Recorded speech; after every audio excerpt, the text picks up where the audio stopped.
अरे बहन, तुम्हें पता नहीं, कुंती का पति आए दिन सीमा के घर में पड़ा रहता है। जब भी उसके घर जाओ तब सुरेश भैया सीमा बहन के घर खाने पर ही रहेंगे।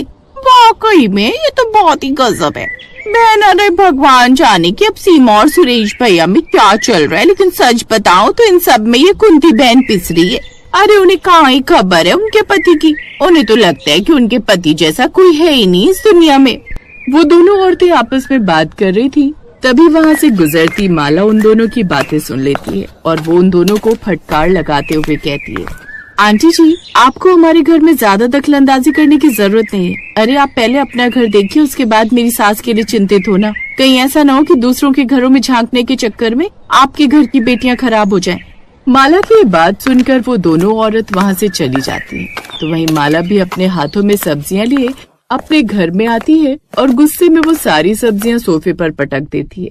उसका गुस्सा देख कुंती उससे सवाल करती है, क्या बात है बहू, तू इतनी गुस्से में क्यों है? वो माँ जी क्या है ना।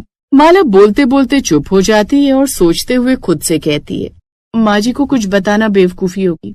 अरे लोगों का तो काम ही होता है लोगों के बारे में उल्टा सीधा बोलने का। पहले एक काम करती हूँ, पड़ोसन और पिताजी के रिश्ते को क्लियर करती हूँ, उसके बाद माँ जी को बताऊंगी। क्योंकि बिना सबूत अगर माँ जी को कुछ भी बताया तो बेकार में उन्हें बुरा लगेगा। और मैं नहीं जानती कि माँ जी जब ये सुनेंगी कि सुबह शाम पिताजी पड़ोसन के घर में रहते हैं तो वो गुस्से में क्या कर बैठे। माला ये सब सोच ही रही थी कि तभी कुंती उसके चेहरे के आगे चुटकी बजाते हुए कहती है, अरे बहू, अब तू किस सोच में पड़ गई? मैं तुझसे तेरे गुस्से का कारण जानना चाहती हूँ और तू है कि बोलते बोलते चुप हो गई। वो क्या है ना माँ जी, आज जब मैं बाजार में सब्जियां लेने गई तो एक सब्जी वाले से बहस हो गई क्योंकि वो महंगे टमाटर दे रहा था। तो इसमें लड़ने वाली क्या बात है? अरे उस ठेले वाले को छोड़ कहीं और से टमाटर ले लेती। अब कल से मैं ही बाजार जाऊंगी। नहीं माँ जी, मैं आपको बाजार नहीं जाने दे सकती। लेकिन क्यों? मैं बाजार क्यों नहीं जा सकती? क्योंकि बाजार का सारा जिम्मा मैंने संभाला है ना। अब मैं आपको क्या बताऊं माँ जी कि आप बाहर गई तो आपके कानों में भी पिताजी की खबर आ जाएगी, जो कि मैं नहीं चाहती। इस तरह माला सब्जियां लेकर किचन में जाती है और रात का खाना तैयार कर देती है।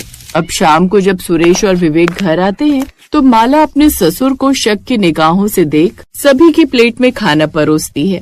अरे बहू, तू क्यों नहीं खा रही? तू भी हमारे साथ बैठ। नहीं पिताजी, आप लोग खा लीजिए, मैं आप लोगों के बाद खा लूंगी।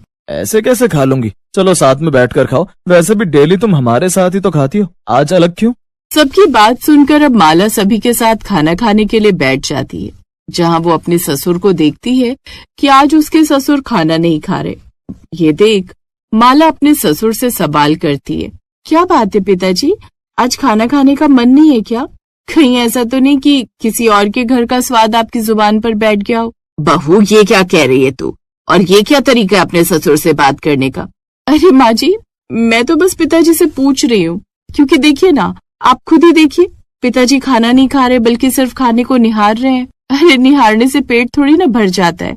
बहू, तुमने बिल्कुल सही कहा। मेरी जुबान पर किसी और का स्वाद बैठ गया और आज मैं वहीं से खाना खा कर आया हूँ। एक काम करो, तुम लोग खा लो, मैं नहीं खाऊंगा। ये तो मैं पहले से ही जानती थी पिताजी कि आप घर में खाना नहीं खाएंगे, क्योंकि आप तो पड़ोसन के घर में खाना खा कर आए। पर आखिर आपकी और पड़ोसन आंटी के बीच ऐसा चल क्या रहा है जो आप पूरा टाइम वहीं रहते हैं? बेटा माला, तुझे कुछ न कुछ करके तेरे ससुर जी का और तेरी पड़ोसन का राज तो पता करना ही होगा। अब माला अपने ससुर पर नजर रखने लगती है।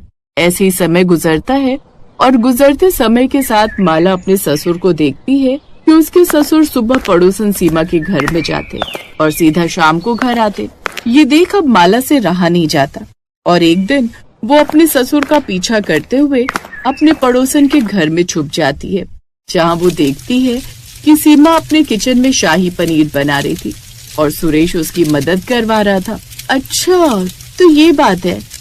अब समझ में आया कि पिताजी सुबह से शाम यहाँ क्यों रहते हैं। पिताजी की जुबान पर आंटी की शाही पनीर का स्वाद जो छा गया, सब समझ में आ रहा है। लेकिन आप चिंता मत कीजिए पिताजी, मैं आपकी पोल खोल कर रहूंगी, ये मेरा वादा है आपसे। इतना बोलकर माला अपने ससुर और अपनी पड़ोसन की वीडियो बना लेती है, जिसमें सुरेश और सीमा दोनों एक साथ मिलकर शाही पनीर बना रहे थे। अब जैसे ही माला देखती है कि सीमा और सुरेश इधर उधर बिजी हैं, वो वीडियो लेकर तुरंत अपने घर आ जाती है और जब सभी लोग घर पर होते हैं तो माला अपने ससुर से सवाल करती है, पिताजी आपसे कुछ सवाल पूछने थे मुझे। हाँ माला, पूछो ना। पिताजी आप डेली काम पर जाते कहाँ हैं? मेरा मतलब है कि मैं जब से इस घर में आई हूँ तब से ये जानती हूँ कि आप काम करते हैं, लेकिन आप कौन सा काम करते हैं ये नहीं पता। माला का सवाल सुनकर सुरेश हैरान रह जाता है और वो अपनी पत्नी कुंती की तरफ देखता है। कैसा सवाल कर रही हो तुम माला? जानती हो ना पिताजी हमसे बड़े हैं। मैं सब जानती हूँ विवेक जी, तभी मैं पिताजी से ये सवाल कर रही हूँ क्योंकि आज जो मैंने देखा शायद वो आप लोग देखकर हैरान हो जाए। इतना बोलकर माला सीमा के घर में बनाई हुई वीडियो को अब घर वालों को दिखाती है। ये देख विवेक और कुंती के चेहरे की रंगत उड़ जाती है। आप लोगों के भी पैरों तले जमीन खिसक गई ना? ठीक ऐसे ही मेरे भी पैरों तले जमीन खिसकी थी। पिताजी अब आपका झूठ और नहीं चलने वाला।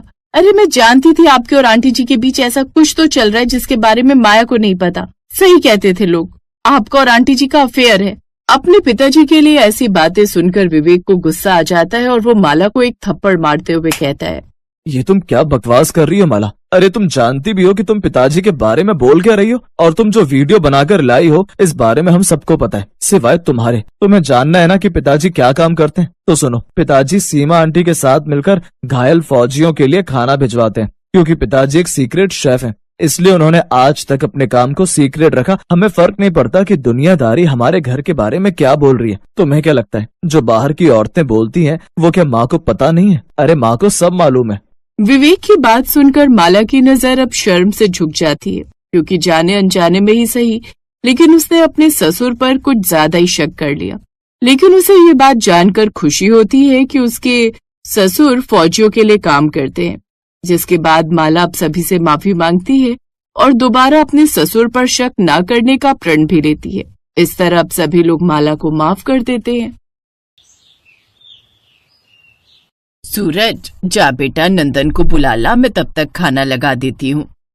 नहीं माँ, पहले मुझे खाना दे दो, मैं खाकर चला जाऊं, फिर बुला लेना भैया को। अरे ऐसा क्यों बोल रहा है? मुझे नहीं खाना भैया के साथ, वो हर बात पर मुझे टोकते रहते हैं। ऐसे मत बैठ, वैसे मत खा, मुझे अच्छा नहीं लगता। वो अपने आप को कुछ ज्यादा ही बड़ा समझने लगे। ओहो, तो बड़ा तो वही है ना तुझसे, तू बुरा क्यों मानता है? रहने दो माँ, तुम भी हमेशा भैया की साइड लेती हो। ऐसा करो, तुम पहले भैया को ही खिला लो, मैं बाद में खा लूंगा। ये कहकर कादम्बिनी का छोटा बेटा सूरज घर से बाहर चला जाता है और फिर कुछ देर बाद उसका बड़ा बेटा नंदन घर में आता है। माँ, खाना तैयार है क्या? हाँ, खाना तो कब से तैयार है। सूरज ने तुझे, ओहो ये लड़का भी ना, चल छोड़, आजा मैं खाना लगा देती हूँ। वैसे है कहाँ लाड साहब? गया होगा अपने दोस्तों से मिलने, आ जाएगा अभी। बस तुम इसी तरह उसे शह देती रहो माँ, सारा दिन दोस्तों के साथ आवारागर्दी करता है। ये नहीं कि खेत में आकर मेरी थोड़ी बहुत मदद कर दे।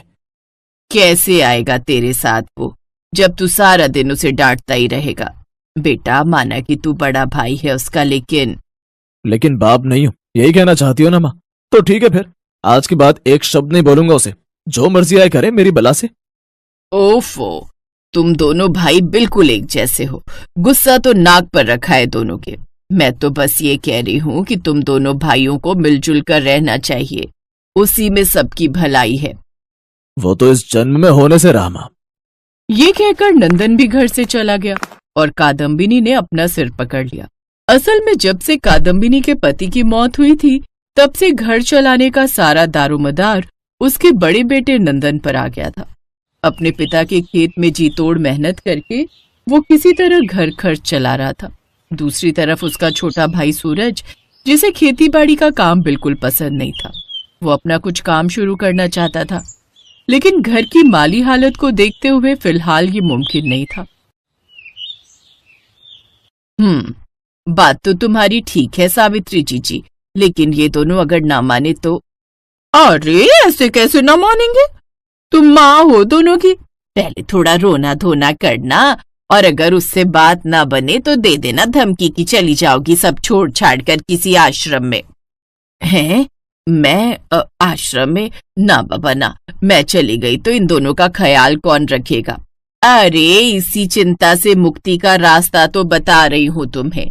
दोनों सगी बहनें हैं, आपस में हमेशा मिलजुल कर रहेंगी, बस अब तुम देर ना करो, एक ही मंडप में कर दो दोनों का ब्याह और सौंप दो अपने दोनों बेटे अपनी बहुओं को। नंदन और सूरज के लिए सगी बहनों का रिश्ता आया था, गीता और नीता, जिनमें गीता बड़ी थी और नीता छोटी।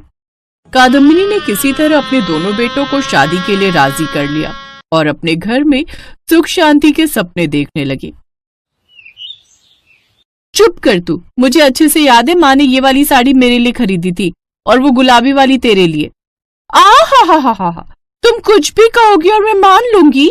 ऐसा तो नहीं हो पाएगा दीदी, ये भारी वाली साड़ी मेरी है, तुम रखो वो हल्की वाली। और हाँ, वो कानों के झुमके जो तुमने कल पहने थे वो भी लाकर दे दो मुझे। तुम्हारा क्या भरोसा, क्या पता उन्हें भी हथिया लो मुझसे। ओहो, क्या कर रही हो तुम दोनों? सगी बहनें हो तो तुम्हारे बीच तो तेरा मेरा होना ही नहीं चाहिए। चलो अब ये सब छोड़ो और जाकर घर के काम संभालो। कादम्बिनी के कहने पर दोनों बहुएं वहां से चली तो गईं, लेकिन फिर कुछ देर बाद, देख नीता, मान जा तू वरना मैं तेरा सिर फोड़ दूंगी। अच्छा, और मैं क्या बस देखती रहूंगी? इस कलछुली से तुम्हारी नाक तोड़ दूंगी मैं। हाँ, अरे क्या कर रही हो? छोड़ो ये सब, मुझे बताओ अब क्या हो गया। देखिए ना माँ जी, मैं अच्छा भला यहाँ आंगन में झाड़ू लगा रही थी, ये महारानी आई और इतना सारा कूड़ा डाल गई यहाँ। अब बताइए कौन साफ करेगा इसे? वही जिसका काम है झाड़ू लगाना। मैं भी तो रसोई में सबके लिए खाना बना रही हूँ, मैं तो कोई नखरे नहीं कर रही। इन्हें जरा से काम में आफत आ गई। देख रही है माँ जी कैसे कैची के जैसे जुबान चला रही है। मेरा ना सही पर आपका तो लिहाज करना चाहिए। देख भी रही हूँ और सब समझ भी रही हूँ। हे भगवान, मेरे दोनों बेटे कम थे क्या जो इन दोनों को भी भेज दिया मेरे घर? घर कहाँ, कुरुक्षेत्र का मैदान बन गया है ये तो अब। लेकिन अब बस, अब मैं और बर्दाश्त नहीं कर सकती। और आखिरकार सबकी बेहतरी के लिए कादम्बिनी ने अपने घर का बंटवारा कर दिया। नंदन ने खेती को चुना तो वहीं सूरज ने घर की पालतू गाय को रख लिया, जिसके दूध को बेचकर वो अपना और नीता का गुजारा कर सकता था। लेकिन एक मसला अब भी बाकी था, जिसे लेकर दोनों भाइयों में बहस छिड़ने वाली थी। माँ, तुम मेरे साथ रहोगी? नहीं माँ, मैं तुम्हें रखूंगा। इनसे कह दो इनकी दादागिरी और नहीं चलेगी। चुप करो दोनों, तुम दोनों मेरी चिंता छोड़ो और अपनी अपनी गृहस्थी संभालो। मेरा जब जिसके साथ रहने को मन करेगा मैं उसी के साथ रह लूंगी। चलो अब जाओ यहाँ से। लाख कोशिश करके भी कादम्बिनी अपने टूटते घर को नहीं बचा सकी और इस बात का उसे बहुत दुख था। दुख इस बात का भी था कि दो जवान बेटे होने के बाद भी कादम्बिनी की माली हालत गांव में सबसे कमजोर थी। नंदन का सिर्फ खेती से और सूरज का सिर्फ दूध बेचकर गुजारा बड़ी मुश्किल से चल रहा था। फिर एक दिन, क्या हुआ नंदन, किसका फोन था? शहर से मामा जी का फोन था माँ, वो कल आ रहे हैं। पर ऐसे अचानक? अमन का रिश्ता तय हो गया, अगले महीने की शादी है तो उसी का न्योता देने आ रहे हैं शायद। अच्छा, तो अकेले आ रहे हैं या फिर? मामा मामी दोनों आएंगे, बोल तो यही रहे थे। अरे तू कोई बहाना बना देता ना। मामा तो ठीक है पर तेरी मामी, बाप रे बाप, उसने अगर देख लिया ना इन देवरानी जेठानी का झगड़ा तो बस हो गया। फिर तो पूरी रिश्तेदारी में गा देगी वो और ऊपर से खातिरदारी करनी पड़ेगी सो अलग। अब जो भी है माँ, निभाना तो पड़ेगा ही। मामा मामी कितने सालों के बाद आ रहे हैं। कादम्बिनी को बहुत डर लग रहा था क्योंकि वो किसी भी हाल में अपनी भाभी के सामने अपने परिवार का मजाक नहीं बनवाना चाहती थी। तो उसने बहुत सोच समझकर अपनी दोनों बहुओं को बुलाया और फिर उनसे कहा, बस एक दिन के लिए किसी तरह गुजारा कर लो। कल शहर से भैया भाभी आ रहे हैं, मैं नहीं चाहती कि इस घर के बंटवारे की बात उन्हें पता चले। कादम्बिनी के कहने पर गीता और नीता एक दिन के लिए साथ रहने को मान तो गईं, लेकिन अब मसला ये था कि मेहमानों के लिए खाने में बनाया क्या जाए। दाल मखनी, हाँ वही बनाते हैं। अच्छा, और उसमें पड़ने वाला माल मसाला कहाँ से आएगा? बोल, तू लेकर आएगी क्या? मैं कहाँ से लाऊंगी, मेरे पास तो बस एक बाल्टी दूध रखा और कुछ भी नहीं। और मेरे पास ढेर सारी पालक जो अभी अभी खेत से तोड़कर लाई हूँ। हाँ तो पालक पनीर बना लो ना, क्या दिक्कत है? अरे हाँ, ये हो सकता है। चलो फिर मैं जाकर दूध से पनीर बना लेती हूँ। और मैं तब तक पालक तैयार कर लेती हूँ। जेठानी देवरानी पहली बार मिलजुल कर कुछ बना रही। ये देखकर कादम्बिनी को बड़ा अच्छा लग रहा। फिर गीता के खेत की ताजी पालक और नीता के घर से आए ताजे पनीर ने वो कर दिखाया जिसकी उम्मीद किसी को नहीं थी। भाई वाह, मजा ही आ गया बहना। सबसे पहले मुझे ये बताओ कि ये पालक पनीर किसने बनाया है, जेठानी ने कि देवरानी ने? दोनों ने मिलकर बनाया है। आपको पसंद आया भैया? जी, वैसे अगर हलवाई घर में ही है तो फिर किसी और की क्या जरूरत? मतलब कि अगर दोनों बहुएं मिलकर इतना अच्छा पालक पनीर बना लेती हैं, तो शादी का खाना इन्हीं से क्यों नहीं बनवा लेते? कादम्बनी की भाभी ने वैसे तो ये बात मजाक में कही थी, असल में उसका मकसद गीता और नीता का मजाक उड़ाना ही था, लेकिन कादम्बिनी ने इसे दिल पर ले लिया और फिर हाँ, क्यों नहीं, मेरी बहुएं मिल जाए ना तो बड़े से बड़े हलवाई फेल हैं उनके सामने। ये पालक पनीर तो बस एक नमूना है। क्यों बेटा, मैं ठीक कह रही हूँ ना? ये कहकर कादम्बनी ने जैसे ही गीता और नीता की तरफ देखा तो वो दोनों मुस्कुराने लगी, क्योंकि अब वो भी समझ गई थी कि चाहे बहनों के रूप में हो या जेठानी देवरानी के रूप में, मिलकर वो कुछ भी कर सकती हैं। पास ही खड़े नंदन और सूरज भी एक दूसरे को देखकर मुस्कुरा रहे थे, क्योंकि उन्हें भी मिलकर पालक पनीर का ढाबा चलाने का आइडिया आ चुका था। इस वीडियो को लाइक करें, हमारे चैनल को सब्सक्राइब करें, बेल आइकन जरूर प्रेस करें हमारी न्यू वीडियो सबसे पहले देखने के लिए।